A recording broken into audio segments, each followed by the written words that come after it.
Ada apa, Kevin? Izin Pak, QR-nya nggak bisa absen Pak. Yang lain nggak bisa? Bisa, Pak. Iya Bisa, Pak, Pak. bisa Bisa Pak. ya. Saya nggak bisa Pak. Ya kalau yang nggak bisa saya nggak tahu ya kenapa ya. Coba cek HP kalian ya. Kalau semuanya nggak bisa, baru jadi masalah tuh.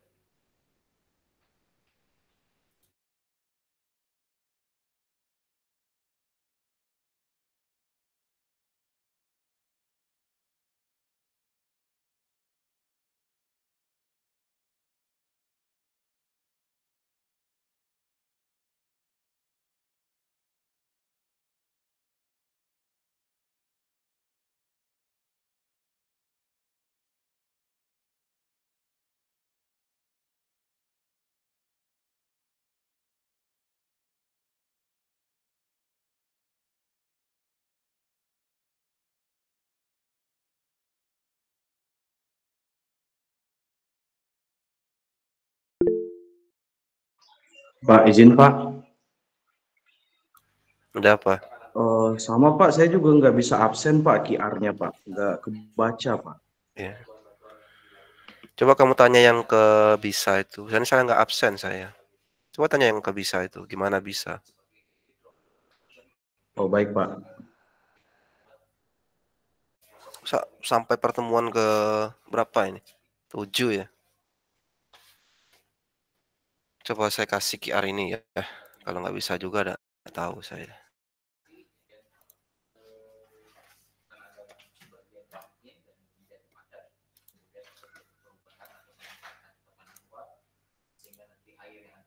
Silakan. Lebih jernih.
Baik ya, udah ya. Kita lanjut ke materi.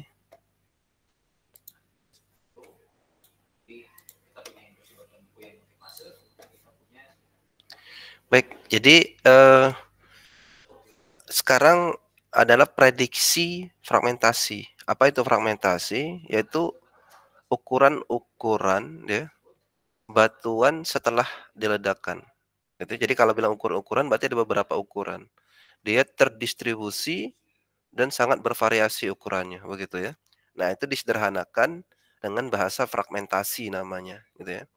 Nah, kenapa dia, di sini disebut merancang? Karena fragmentasi ini akan disesuaikan dengan rancangan dari geometri peledakan. Jadi kalau fragmentasinya tidak memenuhi target, gitu ya, artinya rancangan geometri akan diubah. Artinya rancangan fragmentasi juga berubah, begitu ya. Nah, untuk merancang atau nanti untuk menghitung gitu ya, memprediksi fragmentasi ini pendekatannya dengan persamaan Kussrem. Persamaan Kuznetsov dan Roshin-Ramler. Ada dua persamaan ya, persamaan Kuznetsov dan persamaan Roshin-Ramler. Persamaan Kuznetsov ini itu digunakan untuk mendapatkan ukuran hasil peledakan rata-rata. Sedangkan persamaan Roshin-Ramler mendapatkan distribusi dari ukurannya. Nah, gitu ya. Jadi ada yang rata-rata dan terdistribusi. Karena apa? Karena dibutuhkan ukuran distribusi ini ya, itu untuk menjawab kira-kira apakah distribusi ukuran ini sudah memenuhi dari target yang kita tetapkan di awal gitu ya. Karena nanti kalau tidak memenuhi target artinya tidak memenuhi produksi gitu ya. Nah, di rancangan geometri peledakan kalian sudah bisa mengatur bagaimana produksi itu tercapai dengan merancang geometrinya. Kalau di fragmentasi, kalian akan memenuhi target dari ukuran yang ditetapkan. Misal di PTBA itu, PTBA di Semen Batu Raja itu, ya, batu kapurnya harus berukuran 80 cm maksimum di atau sebanyak 80% dari volume targetnya. Jadi 80 cm, 80%, gitu ya. Jadi kalau misal targetnya 1000 ton, berarti minimal 800 ton itu berukuran maksimal 80 cm. Seperti itu ya. Jadi ada target kedua dari peledakan ini selain target produksi. Begitu ya. Terus ada lagi target-target yang lain. Misal target dari getaran yang dihasilkan di bawah 5 mm per detik. Target ketiga. Ada lagi target untuk lontaran batu paling jauh misalnya 500 meter, target keempat. Sampai target yang lain misal dari rancangan kita peledakan ini ekonominya berapa? Misal 1 BCM peledakan andesit tidak boleh lebih dari 25.000 gitu ya. Itu target ekonomi. Jadi kalau semua target itu dipenuhi, itulah namanya perencanaan peledakan. Gitu ya. Makanya kemarin rancangan itu bagian dari peledakan semua itu. Desain, perhitungan itu bagian dari rancangan, gitu ya. Tapi rancangan bagian dari perencanaan, begitu ya. Nah, bagaimana perencanaan yang baik itu ya sesuai dengan eh, slogan selama ini yang kita pahami ya, yaitu yang kita dengar juga udah biasa green mining ya. Jadi kalau untuk memenuhi green mining itu ada 4 hal yang harus dipenuhi, yaitu hal teknis, gitu ya, hal ekonomis, hal lingkungan dan sosial. Jadi kalau mau nambang yang baik ya, itu harus memenuhi 4 itu, termasuk kegiatan peledakan ini gitu ya. Hal teknisnya memenuhi produksi, memenuhi target fermentasi. Hal ekonomisnya tahu batasan peledakan, harga peledakan berapa. Lingkungan, getaran, flying rock dan sebagainya itu tidak mengganggu lingkungan. Sosialnya nggak mengganggu masyarakat gitu ya. Nah, kalau itu terpenuhi artinya ada green blasting di mining gitu ya. Di tambang kita ada tambang yang baik gitu ya, yang memperhatikan lingkungan. Begitu ya. Nah, ini adalah persamaan Kuznetsov ya. Dari namanya udah tahu ya. Ini dari bangsa Rusia dia, tapi saya nggak tahu negara negara asalnya gitu ya. Kan kalau bangsa di Rusia itu banyak gitu ya negara-negaranya ya. Negara bagiannya gitu ya. Oke. Karena ya kalau negara yang diakui memang Rusia, tapi sebenarnya Rusia itu lebih luas dari sepengetahuan kita gitu ya.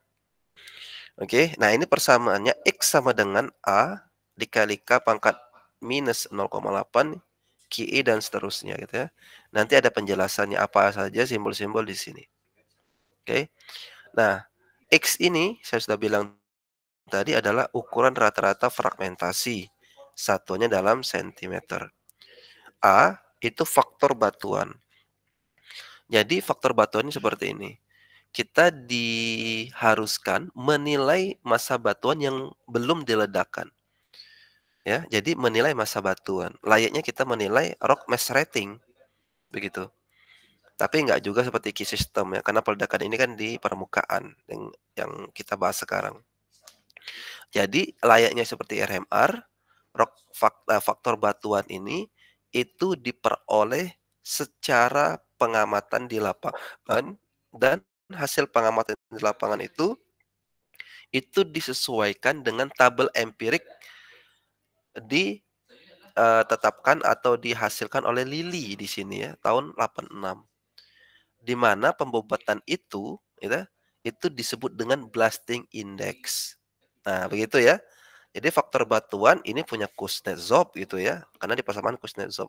Tapi untuk memenuhi faktor batuan ini, kita bisa menggunakan pembobotan nilai massa batuan dengan metode yang dikeluarkan oleh Lilly, namanya blasting index. Metode yang dikeluarkan oleh Beniuski tahun 89 itu ada juga kan RMR. Tetapi di sini belum ada hubungan antara blasting index dan RMR. Lagi diteliti ya. Saya sekarang itu Dwi ya angkatan 2021 itu sekarang meneliti bagaimana hubungan blasting index dengan RMR. Sehingga nanti untuk mendapatkan atau memberikan bobot di faktor batuan tidak cuman blasting index tapi RMR juga bisa digunakan. Begitu ya.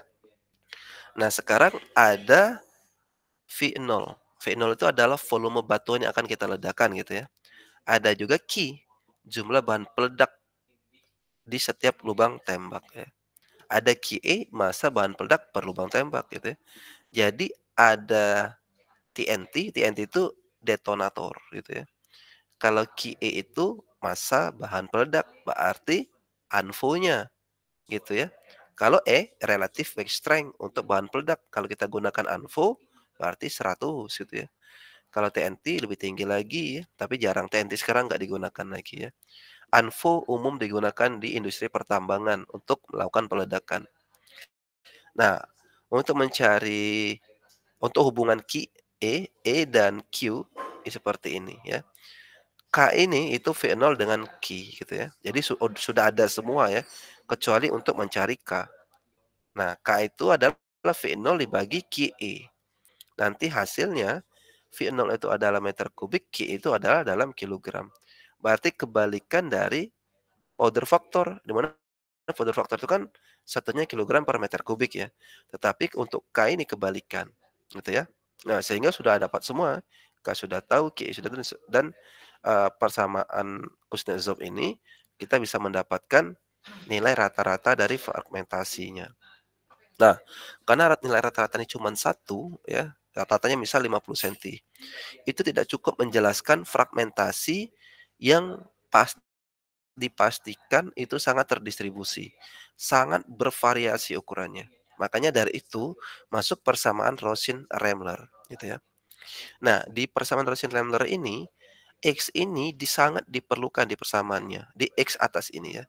R itu ya bukan Rosin, tapi artinya retained ya atau tertahan. Retained atau tertahan. Rumusnya apa? Eksponensial pangkat X per XC pangkat N. Gitu ya. Jadi eksponensial X per XC pangkat N. XC dan N itu apa? XC seperti ini ya. Oke. Jadi ukuran karakteristik dari, nah kalau ini rata-rata ini karakteristiknya gitu ya. Oke. Nah, sekarang X ini ya itu akan bisa diubah-ubah. Nah, karena diubah-ubah jadi akan terdistribusi, bervariasi gitu ya. Kalau kita mau ukuran 10 cm berapa? ukuran 20 cm bagaimana gitu ya. Itu diubah-ubah gitu ya. Sehingga akan mendapatkan nilai XC gitu ya. N itu apa? Indeks keseragaman. Oke. Nah, di indeks keseragaman ini ya, itu sangat mempertimbangkan geometri peledakan. Di sini ada burden, diameter lubang tembak, ada lebar, ada burden gitu ya. Ada bukan rock faktor ini ya. Ada rasio spasi dan burden di sini ada ya. Ada tinggi jenjang dan ada kedalaman lubang tembak begitu ya. Udah ada semua nih ya. Oke? Ada yang tanyakan nggak kira-kira di persamaan ini? Ting kalian sudah banyak ya ya terkait fragmentasi ini. Jadi cukup banyak, apalagi di jurnal udah banyak sekali gitu ya. Saya harap kalian coba buat sendiri dulu ya, masukkan persamaan di Excel dan nanti coba diselesaikan bagaimana hasilnya gitu ya. Oke. Nah, sebelum saya masuk, saya berikan dulu contoh ya.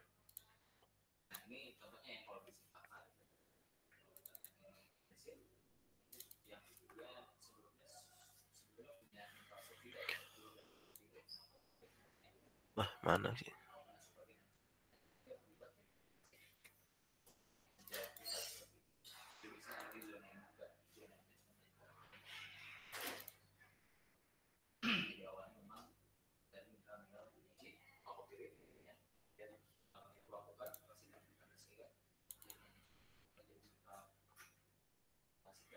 Bentar ya. Nah, ini ya. Jadi tadi rumus yang R, Roshin-Ramler itu di sini ya. Jadi kan tadi dari eksponensial pangkat ya gitu ya. Oke. Nah, oke, jadi dimasukkan ukuran ini di sekian berapa persen nanti ya. Jadi 85%. Ini 10 cm, 20 cm, 30 cm sampai 1 meter. Tertahan 85 berarti ukurannya 10 cm sampai kurang dari 10 cm ya, atau 10 cm maksimum 14%. Ukuran 20 cm itu 26% gitu ya. Sini ada contohnya. Jadi kalau seperti ini, yang tertahannya seperti ini ya warna abu-abu ya, yang lolosnya warna biru. Sebenarnya yang lolos saja cukup gitu ya. Oke. Jadi kalau misal bagaimana menghitung yang lolos? Ya 100 dikurang dari yang tertahan, itu yang lolos. Dan nanti berlanjut ya selanjutnya ya. Biar nanti berapa sisanya berapa gitu ya. Ya pastinya gitu ya. Kalau dijumlahkan begitu ya, nanti 100% itu di mana gitu ya. Misal gitu ya. Kan di sini kan belum 100% ya. Kita pengen tahu 100%-nya itu di mana gitu ya. Misalnya kalian tambahkan lagi misal 1,2 ya, 1,5, 1,8 gitu ya.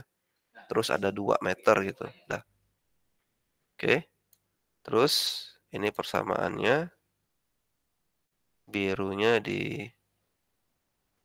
diubah nggak apa-apa. Yang fix ada D43 karakteristik atau N tadi ya. F4 dan B34 ya. Indeksnya 0,85 fix juga. F4 ya. Enter. Nah, kalau ini sudah selesai ini di sini. Nah, gitu ya. Sini. Nah, jadi ukurannya sampai 2 meter ternyata ya. 95% itu ada. Artinya yang lebih dari 2 meter itu ada juga gitu ya. Oke, kalau misalnya kita cari gitu ya. Kita pindahin dulu yang ini. Ya. Misal di sini 2,3 di sini 2,5 gitu. Tuh. Masih ya. Mungkin 3 meter. Nah, 98%. Artinya ada lebih dari 3 meter tuh. Gitu ya. Ini 98% di 3 meter ke bawah gitu ya. Tapi biasanya saya sebutkan tadi ya, kalau untuk batuan, eee, batuan kapur gitu ya, 80 senti itu, paling besar itu ya, karena mempertimbangkan yang pertama eskavatornya, yang kedua jaw crusher ya.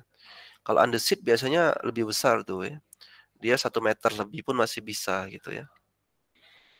Nah itu ya contohnya bagaimana perhitungan fragmentasi ini dibuat gitu ya. Oke, silakan kalau ada pertanyaan ya, jangan menunggu selesai baru bertanya. Kalau nggak ngerti langsung tanya ya. Nah, sekarang tadi kan ada ini ya, A, simbol A itu adalah rock factor. Nilai rock factor dari Kuznetsov itu bisa kita isi dengan atau kita selesaikan dengan pembobotan batuan atau klasifikasi, massa batuan oleh Lilly. Jadi massa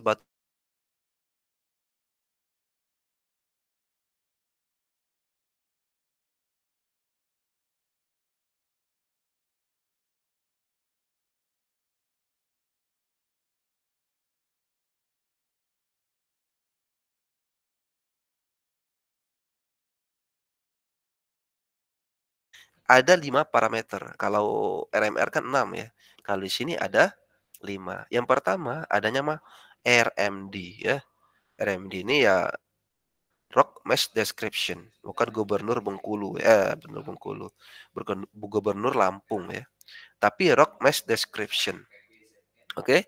Nah, ada 3 secara kualitatif atau deskriptif gitu ya, dijelaskan. Ada yang pertama powdery atau friable. Jadi kalau batuan kan ledakan itu berbentuk berbutir halus ya, dan dia itu soft material gitu ya, nilainya 10. Contohnya seperti apa ya, siltstone, sudah itu claystone gitu ya, dan itu sandstone masih gitu ya, masih halus gitu ya. Yang intinya, biasa kita temukan di OB batubara. Nah, itu biasanya powdery dan friable. Nah, OB batubara kan contohnya di PTBA gitu ya, itu kan dilakukan peledakan tuh OB-nya karena mengejar produksi. Sehingga pengalihan OB-nya harus cepat menggunakan peledakan gitu ya. Nah, itu ya. Terus ada lagi blocky. Blocky ini batuan sedimen ataupun batuan, bekui yang cukup keras gitu ya, tetapi karena banyak hadirnya struktur, sehingga batuan itu tidak masif lagi ya. Dia blocky-blocky gitu ya, dia membentuk blok-blok begitu ya. Nah, kalau ada seperti itu walaupun keras, itu nilainya 20. Ya kalau dibandingkan dengan soft material, batuan itu yang lebih keras ya deskripsinya. Terus ada batuan yang strukturnya lebih sedikit atau secara total gitu ya, itu masif, kompeten gitu batuannya ya, itu bisa 50. Nah, tetapi Pak, saya tuh batuannya nggak banyak begitu ya, itu ya. Nah, untuk strukturnya. Jadi saya pilih 30, boleh gitu ya. Pak, dia blocky tapi nggak keras batuannya, agak ke pasiran gitu, boleh kan 15 gitu ya. Itu, bisa sekali kalian gunakan. Jadi jangan menggunakan angka yang yang ditetapkan di sini, boleh gitu ya, mau 12, 13, mau 17, mau 28 itu boleh gitu ya.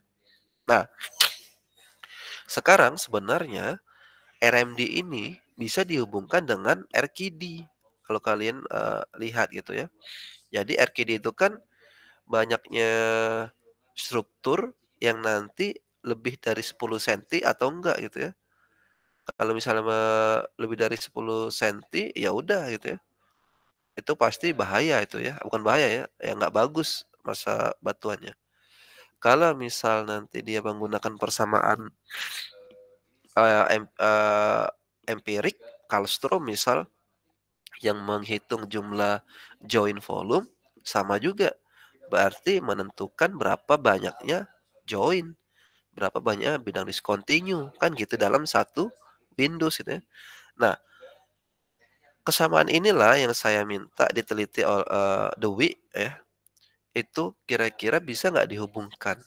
Sehingga kita bisa menggunakan RKD untuk menggantikan RMD ini.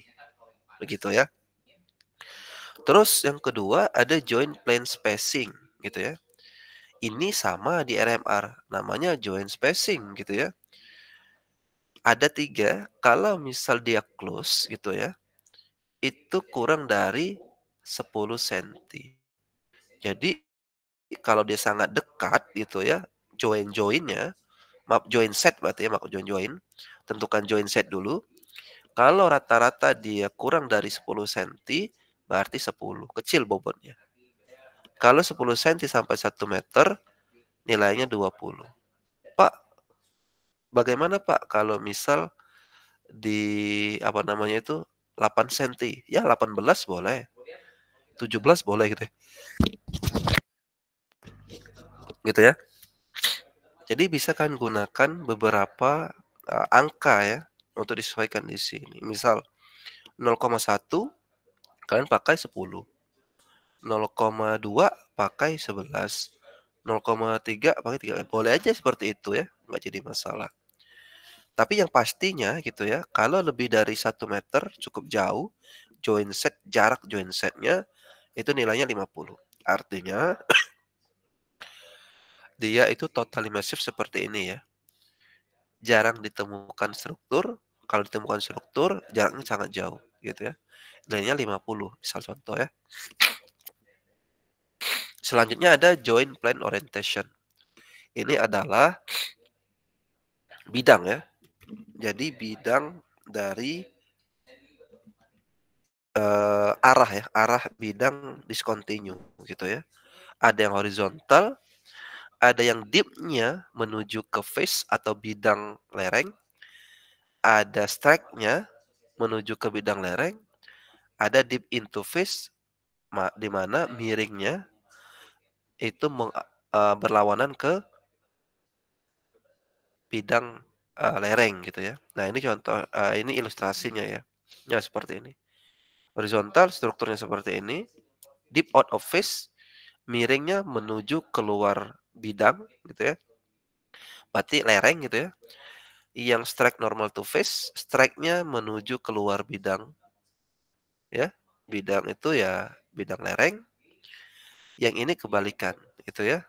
Ke dalam sana gitu ya, ke belakang arahnya. Oke, ya pembobotannya seperti ini. Kalau horizontal 10, kalau dia keluar phase 20, strike 30, kalau deep into phase dia ke 40 gitu ya. Oke.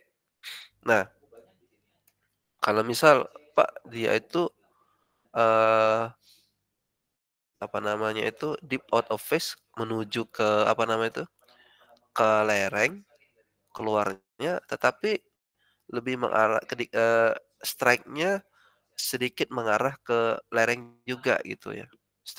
Jadi hampir tegak lurus terhadap strike lereng. Nah, itu kan menguntungkan sebenarnya gitu ya. Kalau strike lereng dengan strike apa namanya itu, strike bidang discontinue itu berlawanan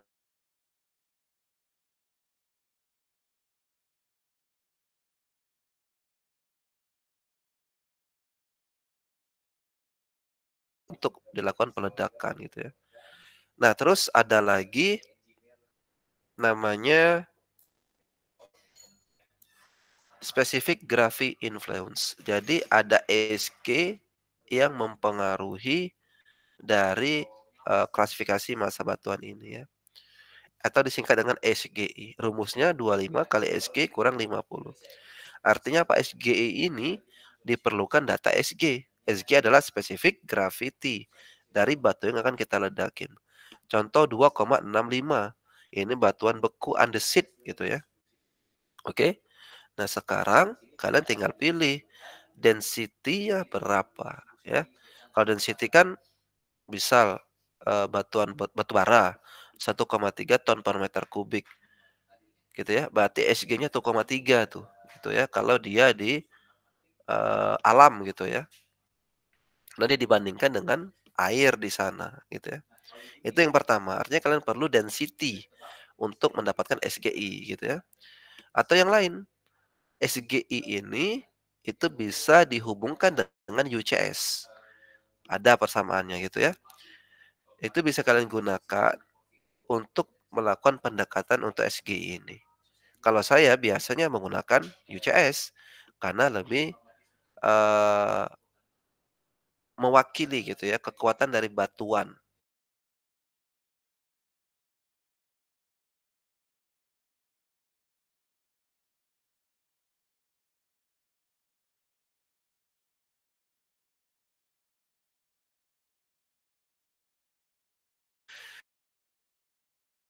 Itu parameter keempat. Parameter kelima itu adalah kekerasan atau H. Kalau rating 1 sampai 10, ada yang ingat itu skala apa? Ada yang ingat nggak? Skala kekerasan apa itu? Ada yang ingat apa? Rating 1 sampai 10, kekerasan apa skalanya? Skala Mohs. Skala Mohs ya. Itu ya benar ya Rizky ya. Jadi skala Mohs. Ada yang tahu satu apa? Nggak ada yang hafal ya. Skala Mohs. Skala Mohs. Satu talk, Pak. Talk gitu ya. Gitu ya. Jadi tolong kalau saya sampai sekarang ingat, nggak dihafal tapi ingat gitu ya. Karena cuma 10 ya. Terus yang 4 kan 3,95 gitu. Ada yang tahu nggak 4 itu apa? Kalau di skala Mohs 4. 4 fluorid, Pak. Fluorid ya. Setelah itu apatit gitu ya. Dan seterusnya ya sampai diamond ya. Nah, kalian harus tahu kira-kira mayoritas batuan yang kalian ledakan itu apa. Misal kuarsa. Kuarsa 7 ya. Tetapi nggak full kuarsa, Pak. Ada pengotor. Nah, makanya boleh kalian nggak 7, 6,8, 6,9 itu boleh gitu ya. Nah, kalau mau secara mikroskop itu lebih bagus batuannya dia bawa ke lab sehingga tahu yang paling dominan atau komposisi lah ya. Komposisi penyusun batuan kalian itu apa? Kuarsa, apatit, fluorid ya, mau korundum ya. Tapi kalau di batu kapur jarang ya.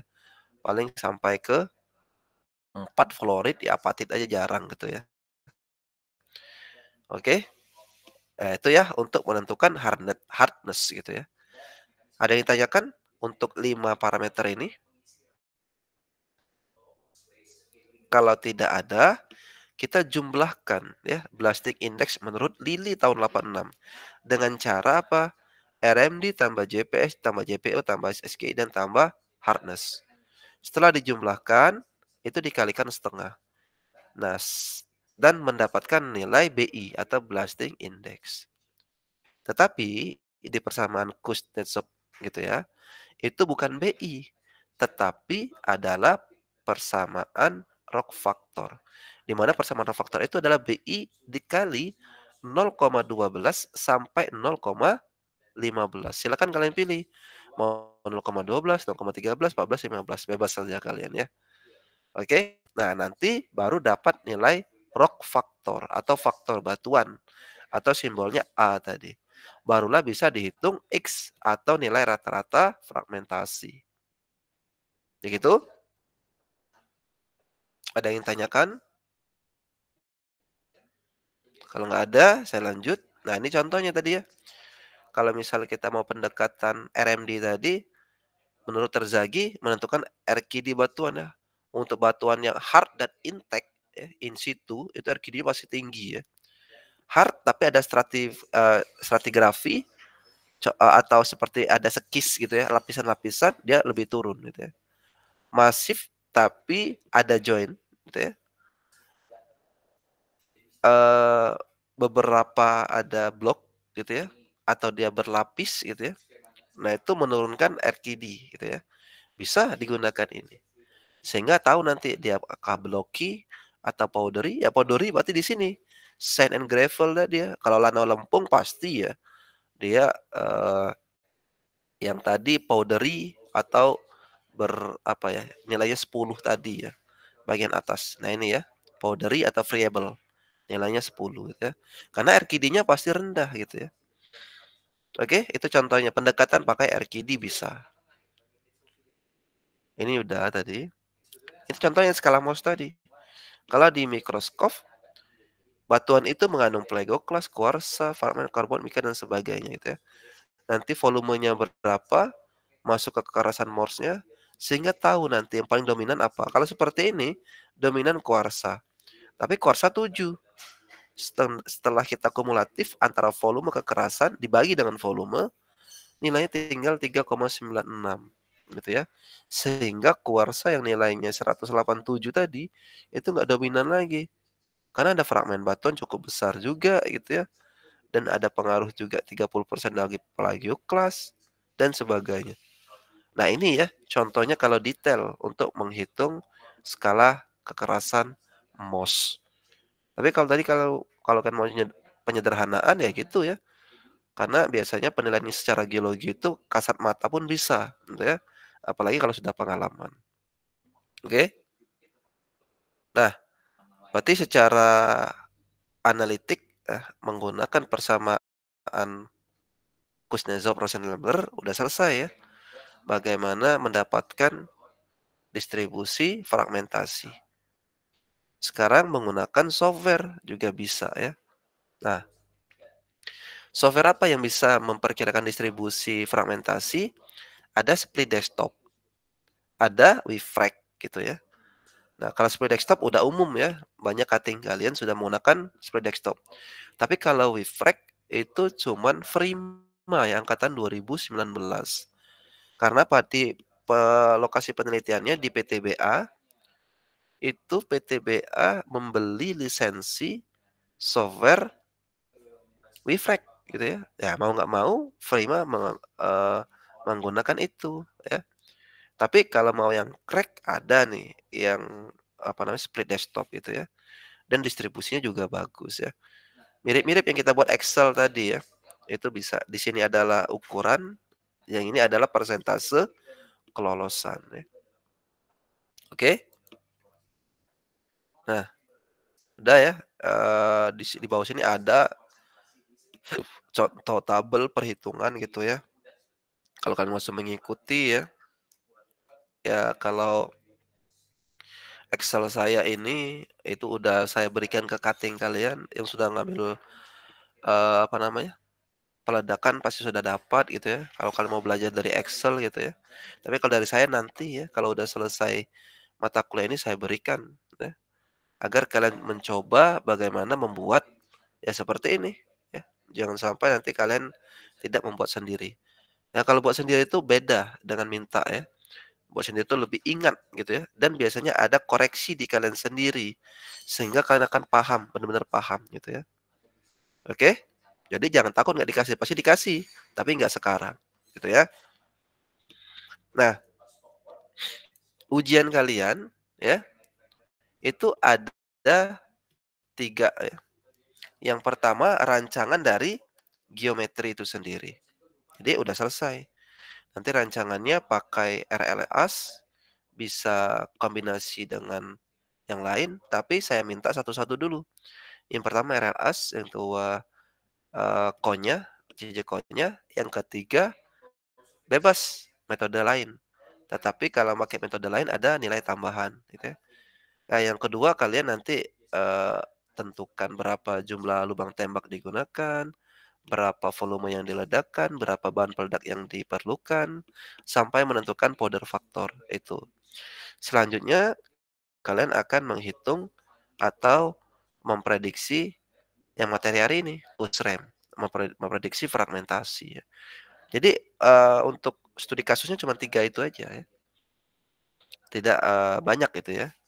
Sedangkan yang saya kasih itu nanti paling datanya target produksi gitu ya. Nanti ada density bahan peledak, density batuan gitu ya. Yang cukup kalau kalian mau menggunakan persamaan RLAS atau CONnya menyelesaikan itu ya. Oke? Dan boleh juga kalian asumsi, kalau misalnya nggak ada data, kalian asumsi lain juga boleh gitu ya. Tapi asumsi syaratnya setelah data yang saya gunakan itu sudah semua. Jangan sampai nanti asumsi tapi nggak ada data yang saya berikan digunakan gitu ya. Itu nggak boleh juga. Begitu ya. Baik, ada yang ingin tanyakan? Contohnya ya. Baik, kalau nggak ada ya, cukup sekian. Ada yang ingin tanyakan? Baik, kalau nggak ada, terima kasih atas kehadirannya dan partisipasi selama 6 minggu ini ya. Minggu ke-7 saya akan berikan soal studi kasus pengganti UTS.